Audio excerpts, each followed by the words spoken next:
Boyacá 7 días. El saludo para todas nuestras audiencias. Estas son las entrevistas cara a cara, Boyacá 7 días.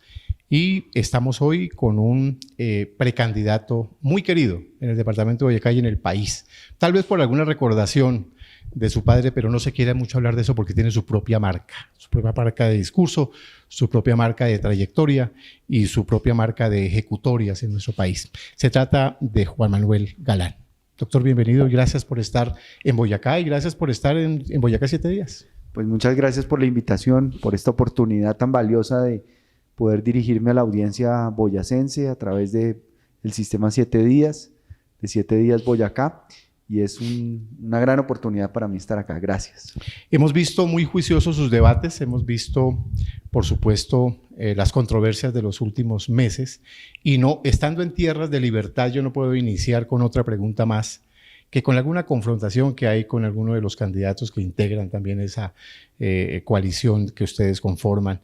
¿Cómo van las relaciones con el candidato Amaya? Bueno, nosotros estamos concentrados en estos últimos días de campaña, quedan menos de 2 semanas, en donde queremos transmitir la propuesta que le estamos ofreciendo a Colombia. Y para nosotros en el nuevo liberalismo, nuestro aporte fundamental a la coalición Centro de Esperanza son las ideas liberales, es la recuperación y el poder enarbolar las ideas del liberalismo que llevan huérfanas desde hace décadas en Colombia. Nosotros las queremos levantar, pero además queremos también levantar una bandera histórica del nuevo liberalismo de hace 40 años, cuando lo fundó mi padre Luis Carlos Galán, que es la transformación de las costumbres políticas. Nosotros estamos en contra de los clanes políticos, de las estructuras criminales, mafiosas de compra de votos, que ya se han venido denunciando en el país. Estamos en unos días críticos, en donde hay plata por todas partes, en donde hay manipulación de contratistas de alcaldías, de gobernaciones en el país, donde se les obliga a esos contratistas a llenar planillas para llevar gente a una reunión, para llevar números de cédula para la votación, o inclusive se les obliga a entregar parte de sus honorarios mensuales al clan político para sostener toda la maquinaria. Frente a esas prácticas políticas, el nuevo liberalismo está comprometido en enfrentarlas, en transformar la cultura y la manera de hacer política en nuestro país para que la política vuelva a estar en su lugar, que es al servicio de la gente, que es representando a la gente no representada. Justamente hablando de esa nueva forma de hacer política, ¿cómo podemos explicarle a la gente, al ciudadano de a pie, al que no conoce mucho el espectro político, que un día ustedes, junto a su hermano, con la muerte de su padre, entregaron las banderas a una persona que llegó a la presidencia y ahora está haciendo pactos y alianzas con otros partidos o a través de otras formas de hacer política? ¿Cuál es el calificativo suyo a eso que ha pasado incluso hace 2 días, estas alianzas que se presagian o que se anuncian para el país? Bueno, el caso del asesinato de mi padre cuando César Gaviria asumió la candidatura, esa es una responsabilidad que yo asumo totalmente, pero además creo que es justo reconocer que el gobierno Gaviria le dio a Colombia la Constitución del 91, una constitución de corte liberal, donde quedaron contemplados los derechos humanos y los derechos del medio ambiente.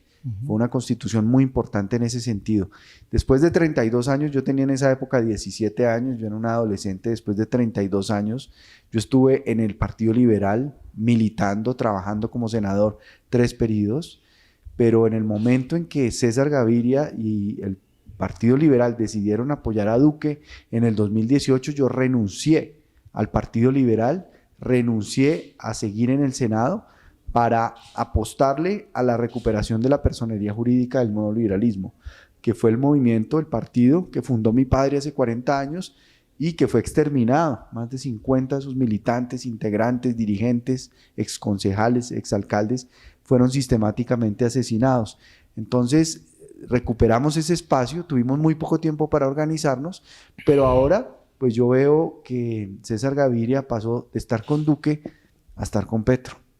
Y realmente pues ese no es el partido que representa las ideas liberales. En alguna época sí lo fue y sí lo representó, pero ya se olvidó de las ideas liberales, se volvió una especie de partido neoconservador. que busca acomodarse de acuerdo a quien esté en el poder, sea quien sea. Hablemos un poquito entonces de esa línea de pensamiento, doctor Galán. Hablemos un poco de esos ejes que circundan todo su pensamiento. Empecemos por el tema, estando en Boyacá, empecemos por el tema del campo, por el tema del agro, las propuestas para este sector. Bueno, la principal propuesta es poder darle paz y tranquilidad al campo. Y para eso el Estado tiene que hacer presencia. El Estado no ha logrado hacer presencia en todo el territorio nacional.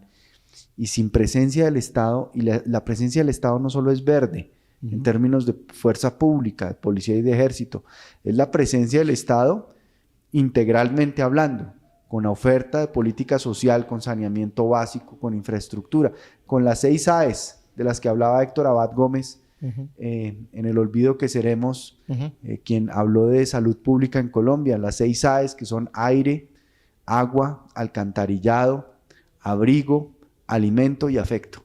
Si tenemos esas 6 AES garantizadas en todo el territorio nacional con una presencia del Estado, empieza a transformarse el campo. Pero también vamos a proponer una reformulación de la política contra el narcotráfico y de la política de drogas. Lo que está haciendo el país y el mundo es un fracaso. Y nosotros estamos cargando con los muertos, con la violencia y con la corrupción, fruto del negocio criminal del narcotráfico, que es el responsable de que haya vuelto la guerra a Colombia. Todo lo que está ocurriendo es una disputa territorial entre disidencias de las FARC, ELN, Clan del Golfo, Cartel Jalisco Nueva Generación, Cartel de Sinaloa, autodefensas gaitanistas que se están disputando a sangre y fuego el territorio y las comunidades para controlar y dominar el negocio del narcotráfico. Entonces, eso es lo primero que hay que hacer para ir a la raíz del problema. Pero también tenemos que acelerar el cumplimiento del punto 1 del acuerdo de paz, que tiene que ver con la tierra. Aquí hay una mafia del despojo de tierras que está entronizada en el Agustín Codazzi, que está entronizada en las oficinas de registro de propiedad, en las inspecciones de policía y en muchas alcaldías. Despojan a los campesinos de su tierra, los desplazan, los amenazan, les queman sus viviendas y detrás de eso pues está el narcotráfico, pero también está la ganadería extensiva, que le interesa capturar grandes extensiones de tierra. Entonces, la titulación de la propiedad de la tierra y el registro de la propiedad es fundamental. Infraestructura, vías terciarias. Sin vías terciarias no hay como ese sistema de capilaridad, ese sistema circulatorio que necesitan las regiones para poder comunicarse, sacar sus productos, estímulo a la asociatividad, al cooperativismo en el campo colombiano. Nuestros campesinos no pueden vivir aislados, cada uno en su parcela, con sus 4 o 5 vaquitas, animales para coger.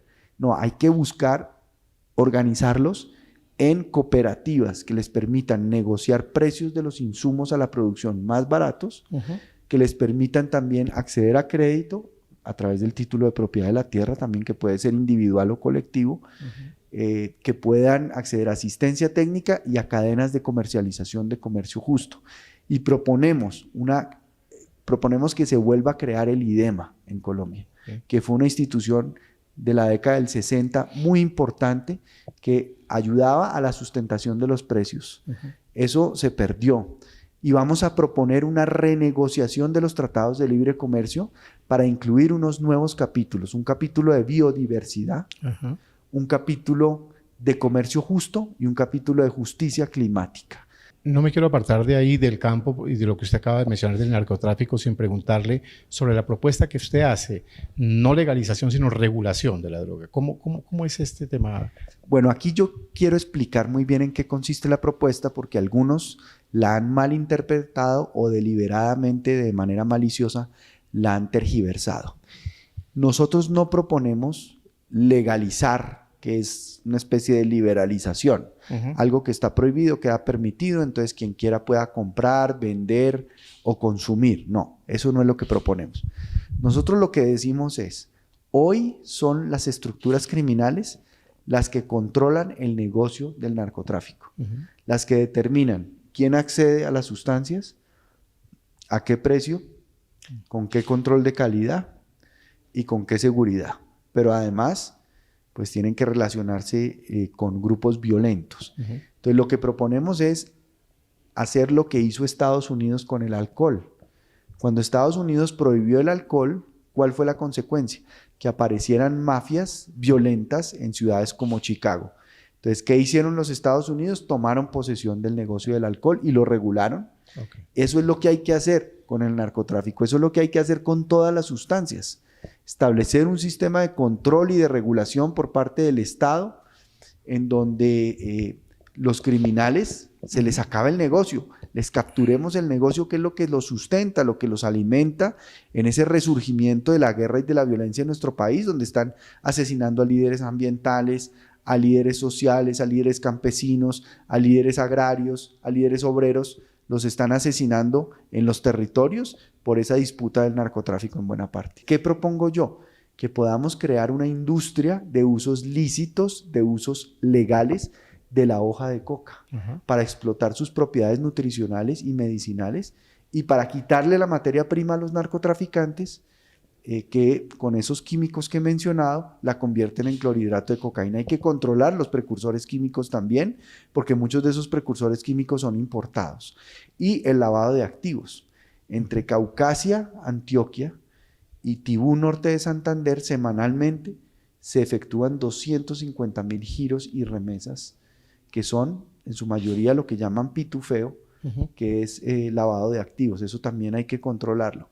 Y fortalecer las capacidades de los organismos de investigación como la Fiscalía en desmantelar las redes de corrupción relacionadas con el narcotráfico, con el contrabando, con el despojo de tierras, con la minería criminal y con la contratación estatal. Por eso, ¿qué proponemos en materia de corrupción específicamente? Para allá iba.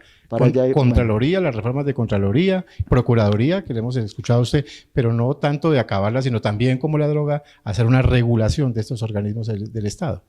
Pues lo que nosotros proponemos es la creación de una Fiscalía Especial Anticorrupción. El gran terreno fértil, el caldo de cultivo de la corrupción, es la impunidad.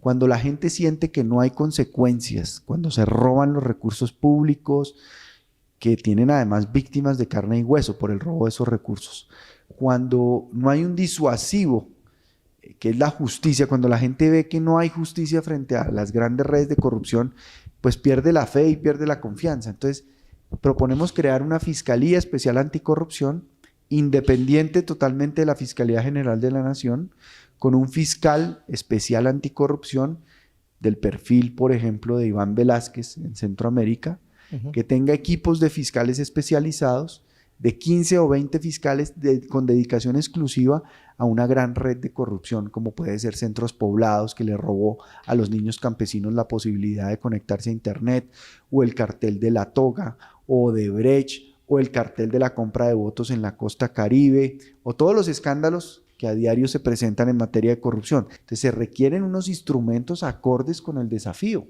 como cuando apareció el narcotráfico en Colombia en los años 80, los carteles de Medellín y Cali, que el Estado empezó a dotarse de unas herramientas que no tenía para confrontarlos. Lo mismo hay que hacer en materia de justicia y de corrupción. La Procuraduría General de la Nación la vamos a acabar.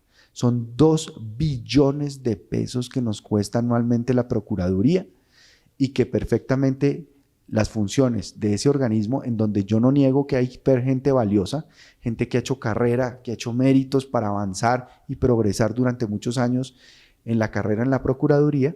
Bueno, la gente que ha trabajado en defensa de derechos humanos se puede ir a trabajar a la Defensoría del Pueblo. En lo disciplinario, también en la sala disciplinaria del Consejo de Estado se puede fortalecer. Pero parte de esos recursos los vamos a dirigir para financiar la Fiscalía Especial Anticorrupción. Y también las Contralorías Regionales hay que acabarlas. Esos son 500.000 millones de pesos adicionales que tendríamos para fortalecer la capacidad de la justicia en los desafíos de impunidad y de falta de recursos y de congestión y de falta de fiscales especializados y de falta de tecnología y de falta de policía judicial. Esos recursos se pueden todos dirigir hacia allá y vamos a tener un impacto mucho mayor. Porque ¿qué pasa en la Procuraduría? Pues la Procuraduría se volvió un fortín político, un organismo de bolsillo del presidente de la República, en donde los senadores, que son los que votan para elegir al Procurador General de la Nación, obtienen cargos como procuradores regionales que ponen en las regiones muchas veces a amenazar con investigaciones al grupo político opositor. O Para magistrados de altas cortes también se les otorgan cuotas en la Procuraduría. Eso no puede seguir así, porque lo que necesitamos son recursos para invertir en reducir la impunidad, para que los corruptos sientan que si incurren en corrupción va a tener eso consecuencias ante la justicia. Hablando justamente de eso tan importante que es como el eje central de su propuesta, Cero Hambre, pues obviamente que hay que robustecer renglones como el de la economía, y usted propone todo ese tema de la economía azul y economía verde. ¿Cómo es esa propuesta para el turismo especialmente? Bueno, nosotros tenemos que transformar nuestro modelo económico, porque el modelo económico que hemos tenido es un modelo económico extractivista, en donde el 70% de las exportaciones y de los ingresos que tiene el país pues vienen del petróleo, del carbón, del gas, de materias primas. Entonces, ¿cómo propongo yo que empecemos a darle un giro a ese modelo económico? Alrededor de la biodiversidad. La misión de Sabios de 2019, que fue una reunión de personas de ciencia, de personas muy reputadas en la academia, en diversos sectores, se reunieron, produjeron un informe y dijeron: la apuesta productiva más importante de Colombia para los próximos 100 años es la biodiversidad, que no la tiene ningún otro país del mundo. El único que la tiene es Brasil, pero comparado con Brasil, nosotros somos el país mega biodiverso de la humanidad. Ahí están todas las plantas, todas las especies para desarrollar biotecnología, ciencia, tecnología, innovación. Pero nosotros, ¿sabe cuánto invertimos en ciencia, tecnología e innovación? El 0.3% del PIB, apenas. Para poder crecer en productividad tenemos que llegar al 1% por lo menos. Ese modelo económico, que es un modelo distinto, en donde a más protección, a más inversión en ciencia, tecnología e innovación y a más restauración del medio ambiente, más crecimiento del PIB. Pero lo que tenemos hoy es a más depredación del medio ambiente, a más extractivismo, más crecimiento del PIB. Es un modelo perverso que además atenta contra la biodiversidad y la justicia climática. Entonces, ese va a ser para nosotros un foco de atención en particular, donde además el ministro de Ciencia, Tecnología e Innovación tiene que ser un hombre de ciencia, un técnico, pero también con visión de modelo económico y de modelo de ordenamiento territorial. Tenemos que ordenar nuestro territorio de acuerdo a la biodiversidad. Ahí viene otro tema que quiero tocar con usted, y usted fue uno de los líderes que creó todos estos movimientos juveniles en Colombia. Nos acordamos hace unos 10 años, un poco más, que empezó a surgir ese movimiento de la juventud, pero que después se ha cogido también como una bandera política y se volvió parte del paisaje, hablar de los jóvenes. Usted, que fue gestor de esos movimientos juveniles en Colombia, ¿qué propuestas exactas, junto a la tecnología que acaba de hablar, junto al turismo, junto al empleo, tiene, junto a la educación gratuita, además de las universidades para los jóvenes, tiene usted planteado para la juventud? Bueno, los jóvenes con las mujeres son los más afectados por el desempleo, también 50% por encima de la tasa promedio.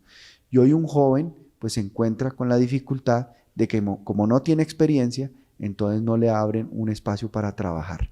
Entonces, en mi gobierno, todas las licitaciones públicas que se hagan le darán más puntajes a las empresas, no solamente por mejores precios, mejor experiencia, mejor calidad, sino si demuestran que van a vincular jóvenes laboralmente, y mujeres tendrán más puntaje para ganarse la adjudicación de las licitaciones públicas. Hay que poner unos incentivos tributarios también al emprendimiento.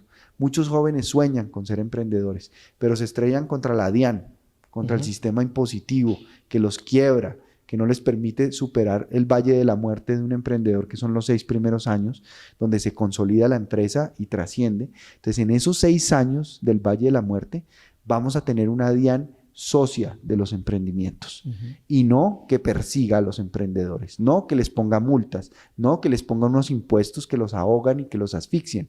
Los micro, pequeños y medianos empresarios, que es la clase media empresarial de Colombia, que genera el 99% del empleo, necesita también los estímulos y los respaldos con un sistema simplificado de pago de impuestos, unificar los impuestos y facilitar los trámites, eliminar esos trámites que son focos de corrupción muchas veces y que espantan la inversión, porque nosotros cada 18 meses, en promedio en Colombia, hacemos una reforma tributaria y cambiamos las reglas de juego. Eso espanta la inversión, no da seguridad jurídica tampoco para las inversiones, y todo eso impacta directamente a los jóvenes, oportunidades de formación. Aquí hay que hacer una reingeniería, un rediseño del sistema educativo colombiano. Hay que ver las pruebas Saber y las pruebas PISA, de pésima calidad la educación. Entonces, ¿de qué sirve la matrícula cero? Todos esos programas de alivios financieros si condenamos a los jóvenes a recibir una educación mediocre, pésima, que no les da las oportunidades. Finalmente, doctor Juan Manuel, el tema de la infraestructura en Colombia es tan grande que gastaríamos otras 3 sesiones como estas hablando de la infraestructura. Pero hablemos un poco en el tema del comportamiento vial, de la movilidad y las carreteras, la infraestructura de carreteras en Colombia. Sobre todo, hablemos un poco en la parte de Bogotá, qué pasará o pasará con usted en la presidencia con el metro, qué pasa que Bogotá entró en obra negra, en dónde está la planificación. Es un tema muy alarmante hoy en día la movilidad y no ha habido pico y placa que pueda dar solución a esto. ¿Cuál es la solución suya para la movilidad en ciudades como Bogotá, como Medellín? El mismo Tunja está bien neurálgico el tema. Ese uno y la infraestructura que tiene que ver mucho con ese tema también. Bueno, frente a la infraestructura, que es un problema estratégico para la competitividad del país, tenemos que priorizar la conectividad de las ciudades con los puertos. Eso no es un lujo, eso es una necesidad. Y hoy, el principal puerto del Pacífico, que es Buenaventura, pues hay que ver la situación social de Buenaventura, la presencia del narcotráfico y del contrabando y de esas mafias en Buenaventura. Pero además, pues el puerto está muy rezagado porque todavía no hay conexión de doble calzada con el interior del país. La avenida longitudinal de Occidente, que es la LO, que es una avenida de 100 metros de ancho, que atraviesa todo Bogotá y que es como una especie de variante muy grande para que el transporte de carga pase por allí, pues no puede ser los planes de ordenamiento territorial caprichos del alcalde de turno. O sea, esto tiene que tener una línea, una continuidad, una planeación estratégica que se mantenga y trascienda las administraciones. El plan de ordenamiento territorial en el caso de Bogotá, pues ¿cómo es posible que la alcaldesa decida interrumpir la LO en la calle 80, que ya está colapsada, y no haga la LO Norte en toda esa zona que se puede hacer con los estudios ambientales de sostenibilidad adecuados? Las dobles calzadas en todo el país hay que continuarlas, pero sobre todo las vías terciarias hay que darles una especial prioridad, porque las vías terciarias impactan la seguridad, impactan la presencia del Estado en zonas donde no ha habido presencia territorial del Estado, impactan también la comunicación, la logística de los campesinos y sus cooperativas que vamos a estimular para que saquen sus productos a un costo razonable logístico, eliminar trámites también innecesarios, racionalizar el cobro de los peajes, que también es un karma que tienen los transportadores y la competitividad del país. Esos peajes financian el 30% de las concesiones. Hay que buscar modelos de financiación que no carguen tanto en el peaje para aliviar también los peajes en nuestro país. Hay que recuperar las vías férreas donde se puedan recuperar y la navegabilidad, por ejemplo, del río Magdalena, que nos permite transportar carga desde el eje del Magdalena Medio hasta Cartagena y los puertos del Caribe colombiano. Tener una política del mar, una política de presencia estratégica en el mar, porque hoy las flotas de pesca chinas están viniendo a pescar en nuestros mares, en nuestras aguas, y se están llevando la riqueza marítima en el Pacífico que tiene Colombia. Muchas gracias por haber estado con nosotros, gracias por estar siempre atento a estos medios regionales que son tan importantes porque tocan la médula directa de las comunidades. Gracias por haber estado en este espacio y ahí están los electores para que usted finalmente les pueda indicar por qué usted de esa coalición, por qué usted en medio de esa lista un poco heterogénea, además, un poco extraña para mucha gente, porque usted entre todos ellos. Bueno, lo primero es agradecer este espacio de Boyacá 7 días, decirles además que en mi gobierno la pauta publicitaria será distribuida de manera equilibrada y pareja para todos los medios, tanto nacionales como locales y regionales, porque el periodismo, el ejercicio del periodismo libre, independiente, es una institución democrática fundamental. Y sobre todo medios que tengan una postura editorial de oposición deben recibir el apoyo, porque de eso se trata la democracia en nuestro país. ¿Por qué yo soy la mejor opción en la coalición Centro Esperanza?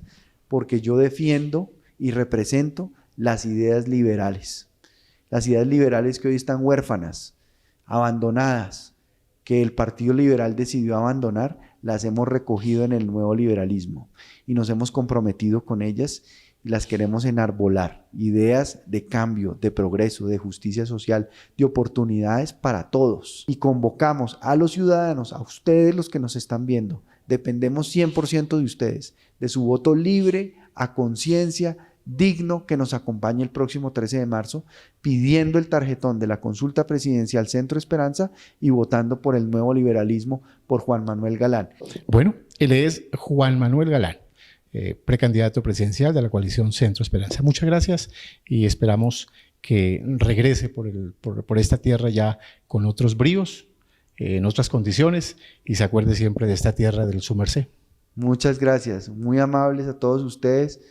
Guardo muy buenos recuerdos de Boyacá siempre, de mi familia. Mis abuelos están enterrados en Villa de Leyva, mi bisabuela también. Mi papá siempre hacía los retiros espirituales del nuevo liberalismo alrededor del lago Xochagota, en el Hotel Panorama, con los Riaño. Mi abuela Cecilia hizo su colegio en la presentación de Duitama, y mi tatarabuelo Martín Sarmiento hacía comercio entre Charalá y Duitama. En esa época, una ruta comercial muy fuerte. Entrevistas cara a cara, más adelante en Boyacá 7 días. Muchas gracias.